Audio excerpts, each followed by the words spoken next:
I'm worried really about how much the fuzzy thinking is going on in the world. Fuzzy thinking, people just not thinking straight. Consider this following example. Imagine you have a spelling bee. This is contrived, but it makes the point. There's a spelling bee, and you have to spell the word cat. Okay. So one student spells it C-A-T. Person got it right. Next person spells it K-A-T. That's wrong. You got that wrong. Okay. Third person spells it X-Q-W. You realize that is marked equally as wrong with the K-A-T?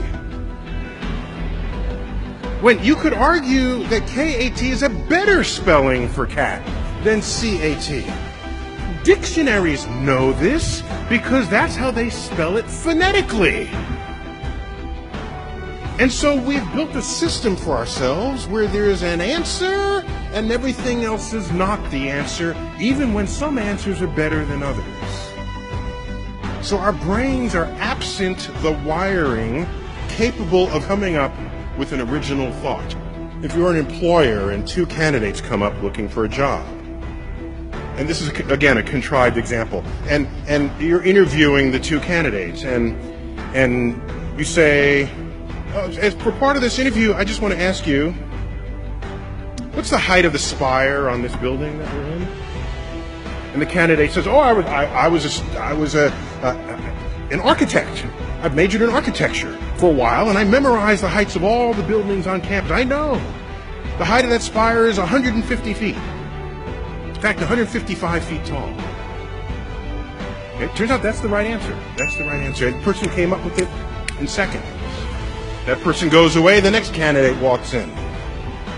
Do you know the height of the spire on this building? The candidate says, no, but I'll be right back. The person runs outside, measures the length of the shadow of that spire on the ground, measures the length of his or her own shadow, ratios the height to the shadows, comes up with a number. Runs back inside, it's about 150 feet. Who are you going to hire? I'm hiring the person who figured it out, even though it took that person longer, even though the person's answer is not as precise. I'm hiring that person. Because that person knows how to use the mind in a way not previously engaged. You realize when you know how to think, it empowers you far beyond those who know only what to think.